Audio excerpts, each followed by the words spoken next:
Hey there, thank you for tuning into the Designated Pundits. MLS Match Day 17 is complete, which means we are now halfway through the Major League Soccer season. We have a great recap for you on everything Week 17, so stay right there.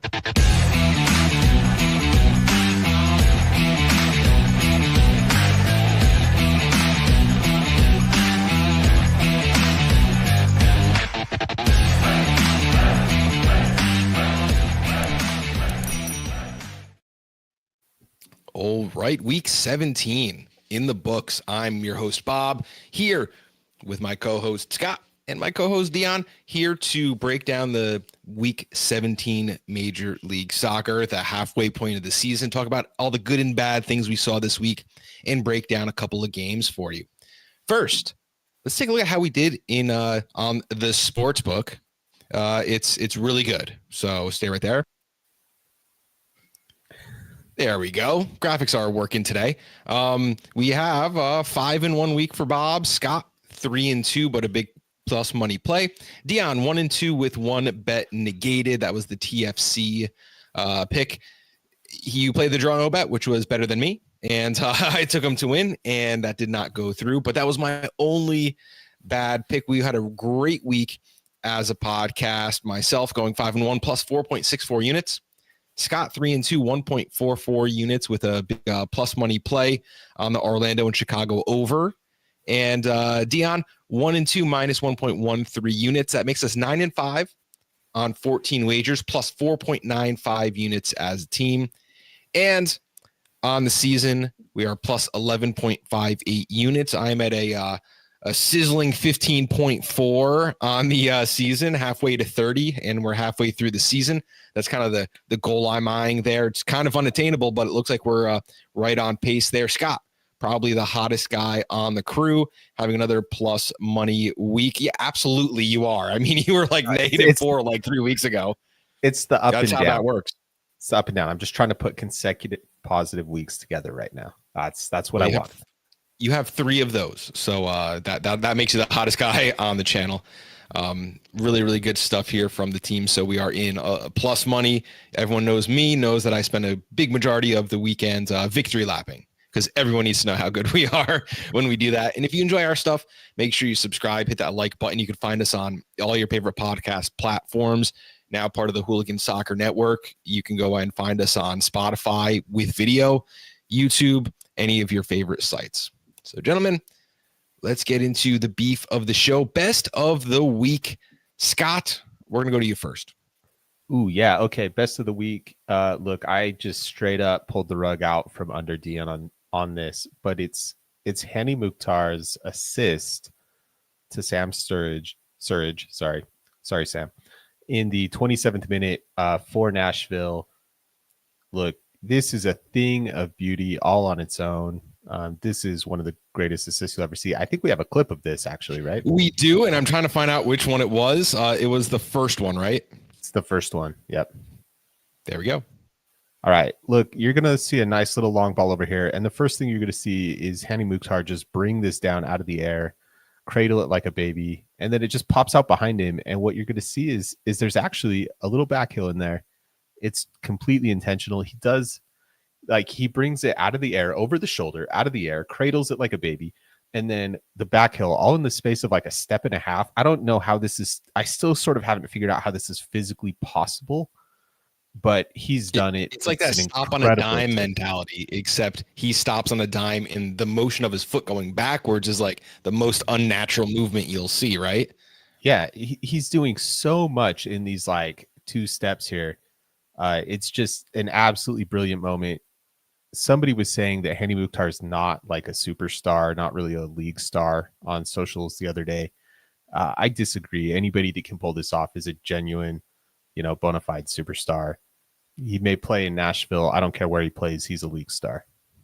I agree, but I think that part of it is that he hadn't done a lot for like half of last season and for the first half of this season, but that doesn't mean it's not in the tank, and that doesn't mean it's not going to come out. And with him, when Surge has started scoring, the whole team lifts up. I mean, I have the other Surge goal from Wheel, just because I didn't know which Nashville goal you wanted to talk about, so we might as well pull it up since we made the clip. This is a really great one too. It's kind of against the the press here, and when he finds open space, they find open space. Another little drop pass there. After the cross, you'll see the player running across, and Wheel just kind of flicks it back. Space. I don't even know where the space is. Like if you watch the video in slow motion, there are legs there, and the ball just phases through them into the net. You're seeing Surridge really be able to anticipate, the movements of his teammates. He's making runs, not to where the ball is or whatever, but where he thinks the ball should end up at or could end up at. And the teammates know that he's going to be there, and they're, it's Mukhtar playing it blind. It's Will, falling down, but knowing that Surridge will pick it up when he puts the ball into the right spot. There's real chemistry in those movements.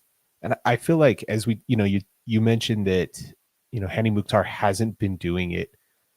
I think a lot of that has been that Nashville hasn't had that kind of team chemistry. And now they've got players who can play off of each other and who can combine and who can do things creatively. And you're starting to see these moments come out of it. It's a nice thing to see, actually. Sam Surridge is currently second in the Golden Boot race with 11 goals, although he's 8th in goals per minute. But that's another big thing. Availability, being on the field all the time. That's really going to help this Nashville team. Love it. Let's now go and talk about the best that you saw, Dion. Yeah, I mean, I was going to go with the Mukhtar assist. I mean, that game was a great game. Even the end of it, Wolf getting a little tap in to tie it up there. But I went with Joseph Martinez goals. His goal, not goals. One, because I'm biased. He's my favorite player. But also, like, it reminded me of old Joseph. Just making that run, getting in front of the defender, and literally just getting a foot on it. And that's what he was so good at when he was at Atlanta. He almost looks like he's his old self. I know that he is older, and it's going to be more, fewer and far between. But it was just nice to see a little glimpse of what the old Joseph was with that goal, flying through and just clipping it, sending it bottom right. I absolutely agree. Fantastic from him, and just a player who's kind of ageless in Major League Soccer. Like he doesn't need to play a whole lot of minutes to be really effective, and we've seen him play. All those years were so good on turf. Like he can play anywhere when he's available. He's sunsetting his career very gracefully, and that's not something we could say. I would have compared him to a player maybe like Dom Dwyer or something like that, but that ship fell off.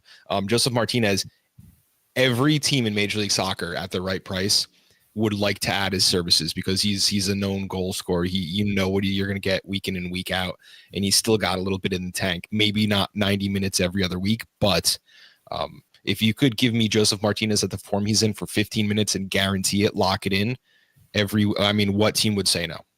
Yeah, absolutely. Mm-hmm. They'd be crazy to say no. It's that thing. His game is not predicated on his ability to run around and dominate the whole field or whatever. It's about being really sharp and really clinical inside the 18-yard box. Being in the right place at the right time.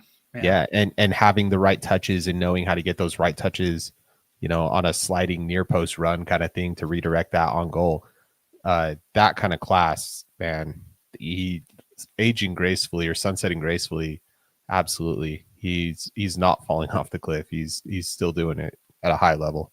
Oh yeah. And I wish that I wish he wouldn't have got injured, because I'd like to see where he's at on the goal scoring if he didn't get injured in that one season with his knee. Yeah, if he could have stayed healthy. All right, my best of the week is going to be bad teams kind of turning form, playing good, maybe getting something going. St. Louis City did have the new coach bump, although we were sweating it out. There was an 82nd minute goal from Joseph Martinez to tie the Quakes in St. Louis City at 1. Then there was a penalty in the 92nd minute. Leuven put that in the back of the net. So St. Louis City gets the new coach bump and the win 2-1 in that match. I love to see that. I do, sorry, Scott, like to see LA Galaxy getting a 2-0 win against RSL. And it's because, look, RSL is not a good team this year. They're not playing very well, but they're not a punching bag either. They're not a punching bag. And LA Galaxy taking a 2-0 kind of decisive home win. I think that could be a maybe not a turning point, but a building point for the rest of their season, knowing that, Paintsil was one of the guys scoring in the 55th minute from Peck. It's like all the guys you need. And then the other one, Sanabria from Nascimento, it's like those are two lesser bodies on the squad, maybe a little down roster. And when they get contributing, then you just see it kind of all come together. So I do like that clean sheet and the save. So I really like what was going on there. So one of my hats off to teams getting in back in form. And I'm going to throw Charlotte into that. I know that they had a bounce back game already. However, this was, just kind of a second win, kind of, maybe not, beating my Toronto in my bet, but it was, it's showing that they're returning to form. So my best of the week is a couple of teams, playing pretty well who were very bad, and another team maybe returning into a reliable form. Let's go to the chat. Billy Franklin saying, surprised he stay in MLS all these years. Legend. Yeah, it's not very often you see that. Part of it could have been because he came here and won, right? Was that his first season? No, he was here. I think he was a part of the team whenever they first joined. But I mean, the first year Atlanta was in MLS, they went to, I think, the Eastern Conference Finals or right before that. So I mean, they had 2 good years those first couple years. So yeah, I mean, when you're winning, you stay when you can. Love it. All right. Now let's go to the worst of the week. Let's go first to Scott. This is an interesting one, and I suspect we may have some discussion and hopefully, look, if you're listening, comment, like, let us know what you think about this. My worst of the week is Seattle warming up in Club World Cash Grab t-shirts. And I pulled an image for this. We're going to show it. If you're listening to this as a podcast later, I'll describe this. This is a top tier, like, best of the week caliber political cartoon. You've got the Monopoly Man. On his top hat is written MLS. He's carrying a bag of cash and it says FIFA money on it. And then the caption says Club World Cash Grab, and the S in cash is a $sign. Now, I'm not saying that this is bad because the players are ungrateful or because the players don't want to do it or whatever. Like, this is not about the players. This is actually about the league. Can you imagine somebody from PSG or Botafogo or Real Madrid or whoever else is qualified for this competition? Can you imagine those players warming up for a game with a t-shirt like that? Unthinkable, right? The MLS Players Association put out a statement. The back of this t-shirt says, like, I forget the exact words, but it's something about give us a fair share. The players are unhappy with their cut of the pot, which is a massive, massive pot of money. And that is being funneled to the league and not to the players. And so that's what this is about. This is a really bad look for Major League Soccer in a tournament where the LAFC fans, LAFC just won a huge, like, knockout game to get into the competition. Major League Soccer is going to have 3 teams in it, right? Messi is going to play for an MLS team in this tournament, and it's all going to be overshadowed or at least, followed around by this kind of imagery, this kind of discussion. That is a worst of the week moment for the league. I agree it is worst for the league, but I also love it. Using your voice and using, your body to show what you think. I think there are a few reasons to think that, Club World Cash Grab. The first is changing the rules to let Inter Miami in. Like, as soon as Inter Miami got the Supporter Shield last year, the qualification they added, Supporter Shield winner is going to be in it too. Not MLS Cup winner. LA Galaxy is not in it. I think that for reasons like that, maybe LA Galaxy has a little more to complain. Although, wouldn't you love to see like LA Galaxy in their current form go up against some of the best clubs in the world? That would be fantastic. Oh man. But yeah, Inter Miami, Seattle, and now LAFC. LAFC winning, beating Club America in like the playoff to see which team was going to be added. And I think that game was rumored to be the most expensive game in the continent of the Americas soccer history. It was $9 million for the winner, because that is the pot that you're getting just for participating in the Club World Cup. That's a huge amount of money, and they looked really good. So yeah, that is staying on the league for sure. But it's just saying what we're all thinking, right? Like there's nothing like we kind of all thought that. We're not pretending that this is like some kind of right. Yeah, my favorite thing too is it's not like FIFA has not played like Club World Cup style competitions before. You know what I mean? They do something like this like almost The every Champions year. League was just this past weekend. But yeah, I mean, there's been the Club World Cup every year for how many years, but like this is the first time it's been in this like knockout format. But yeah, I mean, yeah, it's ridiculous if the league is taking a lot more of that money than, give it back to the players and stuff. Like they, if they're a part of the team, they won, they deserve that.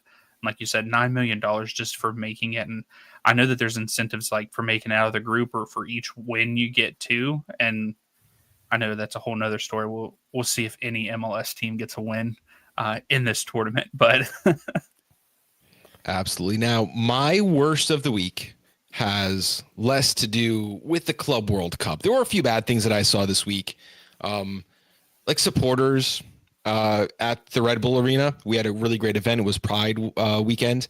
At the game there, they set up a tifo, and it really reminded me of an old playoff tifo that we had. And we had cards, and everyone holds up the card, and it spells out a message.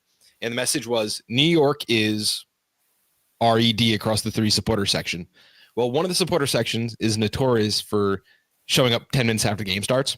So when all the signs went up, it said New York is Ed. And then like you kind of see the faint outline of an arc. This is going back years and years ago into a playoff game.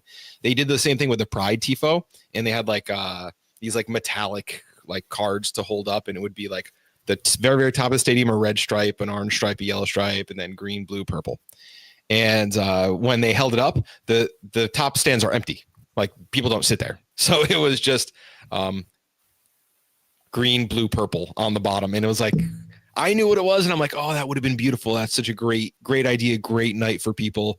So that goes up on like on one of mine. Like, how do you not know like that those seats aren't going to be occupied? This is kind of a weekly thing here.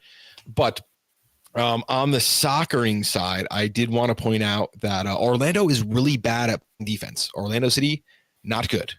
And there were a few plays that really stuck to me, namely all 3 goals that they allowed. The first one was a Galise misplay. Ball hit him right in the hands, went over his head. We're going to take a look at that one first. And you're going to see a very good shot. Galise's hand goes up, the ball comes through. You should catch this every day of the week. Yeah, you're one of the better goalkeepers in the league and well known. How are you not at least parrying that away? This is a howler. El Pulpo, they call him. All 8 of his tentacles could not. Yeah. Hold on to that. Yeah, that's bad. This is really bad for a guy of Galice's quality. For anybody in the league, anybody who gets a start in this league should save that all day. It's hard, but not like really hard. This is one of those that if you pull that in high school, like you have to wear your gloves every day for the next week to class. Like this is one of those like basic fundamental type things. And Glace's been a little bit off this season. He seemed a little bit, even his body language in this match, certainly after that, but throughout the game. The next one I want to do is the next goal. This one, I have the goal score written down, but I'm not going to find it in time for me to play the clip. And you just see Orlando ball watching on defense here. Pretty standard play, nice kick out, Now you're threatening, but there's still 4 defenders around, and none of them get a hand on that ball. Yeah, not great. Yeah. Not great. That's No Kuiper's. communication. Yeah, it's Hugo Kuipers with the finish there. That's the finish you want your number 9 to make, but boy, does he find himself in a lot of space. Kuipers from Zinkernagel, and you see the defender take a poke at it. Not a good enough poke. And on the third goal, you'll see, a similar build up. This one is just slides it behind the defender, turns him around like a turnstile. And that one was Kuipers, also from Zinkernagel. They connected twice on that. And Zinkernagel with the first goal there that, maybe should have been stopped. Pedro Gillespie, minus 1.36 goals prevented. That means any league average goalkeeper would have stopped 1.36 more goals. Chicago wins 3-1 quite easily on Orlando, despite having only 1.14 XG. Orlando having 1.65. So they lost the battle, but won the war here. Yeah, it's a bad day for Orlando. Orlando's defense usually better than that. That is a really bad home performance. Weirdly, Chicago, that's their 5th away win of the season or something like that. This is the first time they've done it in decades. It's like a team record or something like that. They still have a whole half season to go. Their away form is good and is the only reason they're anywhere in the table right now. So there's something about this team on the road, man. I agree. I was to say they're putting up goals too. Like, it's not like they're just winning these road games like by 1 or 2 goals. Like, sometimes it's like 3, 4 goals, that they're winning by 2 on the road. Yeah, hit the over when they're on the road. That was the way to go. Over 3.5 goals, and that takes us really nicely into our next segment. What we got right, and I put everything. Hold up. Dion had one. Hagen in Miami. Oh, sorry.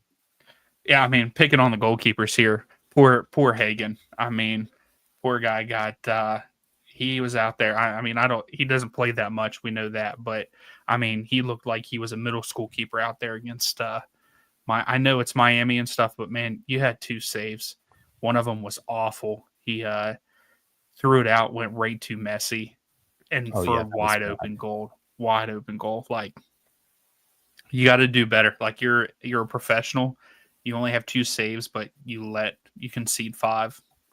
It's not good enough. I thought Columbus's defensive setup was especially bad for this game, though, because they played that really high line, and then that high line was exposed over and over and over, and Hagen's just left out to dry. And look, if you have one of the best goalkeepers in the league, then maybe that's an okay strategy, but probably not one I'd recommend against a team with forwards like Messi or Suarez. Yeah, absolutely. And but also, with a backup guy, like, come on, that is not good game planning. No, it's not. And you can't put all the blame on Hagen. Just like that one pass out of the back was bad, right to Messi. Then he also got chipped. Like, Messi, I think it was Messi. Was it Messi that chipped him? It was. And yes. Like, how are you getting chipped too, man? I mean, I know, but Messi did that last week too, and from a worse angle and tighter. In fairness, Messi did that all over Europe. So, against some of the best goalkeepers in the league. So I'm going to give Hagen some grace on that particular play. He did finish the goal with minus 2.92 goals prevented. Minus 2.92 goals prevented. And Rocco Rios Novo, a player we've talked a lot about on this channel, kind of been in that position battle with Ustari, and Ustari's been winning. Rocco Rios Novo, minus 0.55 goals prevented, and he was pulled at halftime for Ustari. So not a great game for goaltenders in that matchup, although there was some special play there too. Now to what we got right. I mean, it's just so much. It's just so much. It's the whole sheet. I will take personal victory laps for St. Louis City. That game could have ended differently, but it was so in the cards. they had the extra week off of break. They were able to prepare. They got the new coach bump. They did have 4 of 11 shots on target, 1.65 XG. They beat Quakes in just about every metric, and they looked good for the first time in a long time. The air in that arena got just sucked out when Joseph put that goal in the back of the net, but there was a penalty. It was not a terrible foul, but it seemed like St. Louis was kind of playing in the opposing box, and when you can get consistent touches in your opponent's side of the field, these things happen. I wouldn't call it a fluke penalty, but Leuven was always putting that in the back of the net. Klaus also with a missed big chance in that matchup. So, I like that. Red Bull team total over 1.5 against Atlanta. Come on, that's free money. You know what Atlanta's defense is doing this week. Miami, Columbus, both teams to score, no draw. Me and Scott hit that. Fantastic bet. Montreal, New England, both teams to score, no. Not the team I thought wasn't going to score. I thought that one might have been New England, but it turns out to be Montreal. And once that red card came out, red card on Vrioni for violent conduct 36 minutes in, I was like, yep, let's go. Both teams to score, no. Let's keep it low scoring so the Revolution defense can shut this out. And they did. Feingold, 2 goals and 1 assist from the defender in this one. And he's our cover athlete. He's on the artwork for this page. Not a player I've looked at or talked about. Maybe we'll have to do a little player profile on him a little bit later this season. So overall, great week of bets from the guys. So I like everything. Scott, for you, it wasn't the decisions. You haven't always been winning on those, but it's the game scripts you've been superb at. Yeah, and that's been the key. Just recognizing that this is a league of goals and finding those matches where the goals are going to come. I was fairly dialed in on that this week. Cincy, Miami, Orlando kind of led the way for me on those. And it is, yeah, not picking necessarily a winner because those games, two of the 3 didn't go the way I thought they would go. Cincy dropped, and Orlando dropped points, and I didn't expect those, but didn't have to. Nashville and Philly drop points, yeah. Well, yeah, Nashville also, but we'll get to that one in the next segment. All right. And Dion, you had one correct bet, and that was Orlando, Chicago, both teams to score over 2.5. You got it at -115, so you paid a little more than me and Scott, who got the over on 3.5. But also a really safe play. I like what you did with the insurance there. You kept the 2-1 wins in play. Wasn't needed this time, but if Galisse was a little sharper, if there were some other plays going a little different, maybe you wouldn't have won. So you took some safety there, which I like, and that's kind of a way to build on a betting strategy for the season. Yeah, absolutely. And again, it's not picking winners, and that it's kind of what I need to do there, Scott, because picking winners not working for me. That's what sunk me this week, which will take us right into that next segment. Nashville and Philly, man. The 2 teams I picked. Philly, I double chanced them. They did get the draw, but no goals scored. That was what undid me there. And Nashville had the lead late and let it slip through their fingers. I only had an over of 1.5 on that, so that was the easy part. But Nashville didn't get the result, so bit unfortunate for me there to drop 2 units on those 2 games. Didn't Philly have like 20 shots and only like 2 on target or 1 on target? They had 24 shots with 1 on target. Something like that, yeah. That's an awful stat. An awful stat. And the 1 shot on target was a good one, but just, pause makes the save you really expect him to make in that moment. He kind of sees it the whole way. And the crazy thing about that is Philly is up a man early. Wallace Abubakar getting himself sent off 2 yellows first half. Like, you think, okay, Philly's going to run this. Yeah. Philly should have destroyed him after that. Yes, that is true. But it's okay because next game, when they're winning 5-0. Ty Briabo will score 3 more goals. So, over the course of the season, these things kind of average out. Golden boot leader, who I, kind of tease because he does happen to do those. There's a couple players.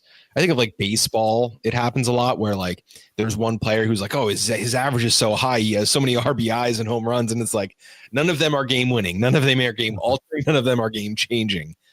Kind of seems like that. Ty Briabo, of course, a fantastic player this season, but he does get teased a little bit. Yeah, my big one is the Toronto loss. I thought I was zoned in on that. They weren't traveling. Charlotte had just played midweek at Red Bull Arena. That's always a very hard place, and they got beaten up. They did win 2 weeks prior. They did win 2 games prior. They beat Columbus at home. And then they lost, and now they beat Toronto on the road. I think that is enough for me to say Charlotte is kind of gaining form again from that 5-game losing streak that they had in the month of May. I think, coming up, they face Philadelphia Union on the road next. They actually have 4 road games in a row, then Sporting KC, then Chicago. But then, they have a little home stretch facing Orlando, facing NYCFC, facing DC United, facing Toronto. I think that if they can get through like this next 3-game road trip with 4 points, maybe like beat Sporting KC and draw Chicago, they are right back in the map, even after a miserable little second. So I really like that for them. However, I was not predicting that to be happening. I wasn't predicting that to turn this past weekend, and I did lose on Toronto. Could have had my first ever perfect 6-pick perfect week. I've done it with 3 and 4 bets before. I've never done it with 6. Really, really wanted that. That would have been fantastic. But here I am up 4.64 units. That is not rookie play there either, using the new sports betting model to kind of find out, where we have an advantage on the sports book. Because it's not only about picking the right bets, like it's picking the right bets also at the right price in getting that return. We're really happy to be here bringing you these picks each and every week. We're going to be on a little bit of a hiatus. I'm not, when I say hiatus, I'm not really sure what we're doing for the next 2 weeks because there's no show on Thursday for predictions. Maybe we'll talk a little Leagues Cup. Maybe we will talk a little, not Leagues Cup, not yet. Club World Cup. Maybe we'll talk a little US Open Cup. Then there are some games, and then it's a little weird schedule, but you know what we do. Check back in before next match day for some predictions, and maybe we'll bring some of our podcasters back for teams that are over and underperforming, kind of find out what's going on in the league, track those stories for you. So we are taking a 1-week hiatus from the prediction show, but that does not mean you're not going to see and hear our lovely faces on this channel a little bit more. Aren't there games this weekend? 2, DC 3, and Chicago on the 7th. Like 5. Colorado, Austin on the 7th. 3 games on Sunday. Are we betting on 5 games? I could do. I'm sure we could find something. We'll talk about it off the air and bring it back to you guys. Thank you for joining us on the Designated Pundits.